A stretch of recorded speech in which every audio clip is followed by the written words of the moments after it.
एका दिवशी जर दोन्ही ग्राउंड आले म्हणजे पहिला ड्रायव्हर येणार किंवा कॉन्स्टेबल येणार, या दोन्हीपैकी कुठलं तरी येणार, बरोबर का? त्या दिवशी काय करायचं, ह्याच्या अगोदर पण असा गोंधळ झाला होता, बरोबर का? पण त्याच्यानंतर काय झालं, ग्राउंड झाल्यावरती 1 किंवा 2 दिवस दिलेले, बरोबर. जे गैरहजर विद्यार्थी होते त्यांना त्या 1-2 दिवसामध्ये ग्राउंडसाठी बोलवलं होतं. आणि यावर्षी पण तसा गोंधळ झालाय, त्यामुळे टेन्शन घेऊ नका.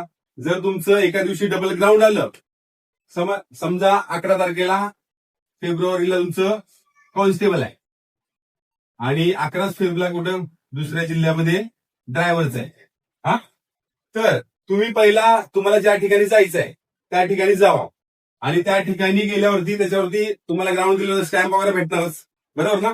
मग तेच घेऊन जायचं दुसऱ्या जिल्ह्यात ज्या ठिकाणी तुम्ही गैरहजर होता. आणि गेल्या वेळेस कसं केलं की जर तुम्ही 2-4 दिवसांनी ज्या ठिकाणी गैरहजर होता त्या ठिकाणी गेलो ना, त्या दिवशी तुम्हाला ग्राउंड करायला परमिशन होती, बरोबर, माहिती आहे तुम्हाला.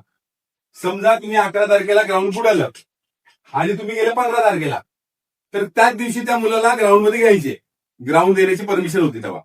किंवा असं नाही झालं तर तुम्हाला त्यांचं जो वेळापत्रक संपल्यावरती 1-2 दिवस, त्या 2 दिवसामध्ये तुमचं जे गैरहजर विद्यार्थी आहेत त्यांना घेतलं जाईल ग्राउंड. त्यामुळे अजिबात टेन्शन घेऊ नका, छोट्या गोष्टीचा मोठा मुद्दा करून टेन्शन घेऊ नका जास्त, हा का, समजलं का?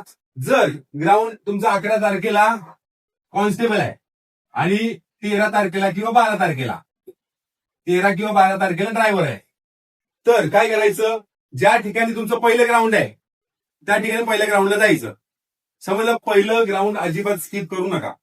पहिल्या ग्राउंडला जायचं, तिथून सही स्टॅम्प वगैरे काय असेल ते भेटेल तुम्हाला आणि दुसऱ्या ठिकाणी जाऊन हजेरी द्यायची आणि त्यांना ते दाखवायचं. मग तुम्हाला दुसरी तारीख देतील किंवा त्याच दिवशी तुम्हाला ग्राउंड द्यायला भेटेल. समजलं का? आहे का कन्फ्युजन? त्यामुळे जे पण विद्यार्थी आहेत ज्यांचं डबल ग्राउंड आलेलं आहे त्यांनी अजिबात घाबरून जाऊ नका, तुम्हाला नक्की संधी भेटेल.